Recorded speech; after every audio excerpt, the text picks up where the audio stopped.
son atelier, Julien Grattalou collectionne les images de toutes sortes. Les trie, les coupe, les assemble, les colle et les colorise.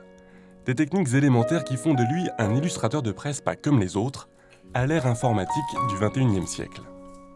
Le collage, en fait, c'est une forme aussi assez contemporaine de mixer, de sampler et de remettre ensemble des images pour donner une idée, une atmosphère, quoi. Et on arrive finalement à raconter une histoire avec tout ça, ce qui donne un peu aux gens une impression de déjà-vu, peut-être aussi une espèce de grenier des oublis comme ça qui leur font penser, je sais pas, à des choses personnelles, une sorte de Madeleine.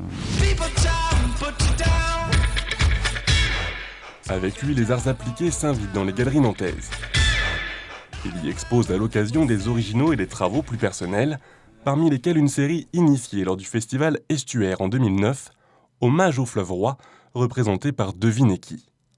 La Loire est forcément une femme et ces différents ruisseaux, fleuves, affluents sont représentés aussi par des femmes. Donc c'est une manière aussi d'évoquer la nature par ces figures féminines qui sont bleues, donc en fait un retour à l'eau et à la mer et évidemment ce fleuve qui m'est assez cher effectivement. 1, 2, 3, 4. Baby, you did wrong. Julien puise son inspiration dans ce berceau du surréalisme sur les pas d'André Breton, Jacques Vacher ou encore Max Ernst. On peut d'ailleurs se laisser surprendre à plonger dans son univers en contemplant le paysage nantais. Il y a des points similaires, c'est sûr. Là, on s'inspire de la nature, je pense. On n'invente pas grand-chose. C'est la nature qui est la plus inspirée sur le coup, je pense. Mais on essaie de la copier, quoi, quelque part. Et en tout cas, moi, j'essaie de l'interpréter. Mais évidemment, c'est une source d'inspiration, c'est sûr.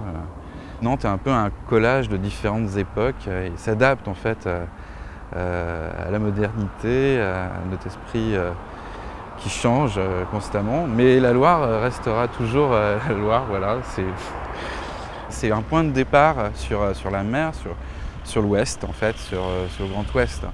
Il y a effectivement une idée de voyage assez prégnante dans cette ville. Par les romans de Jules Verne, entre autres.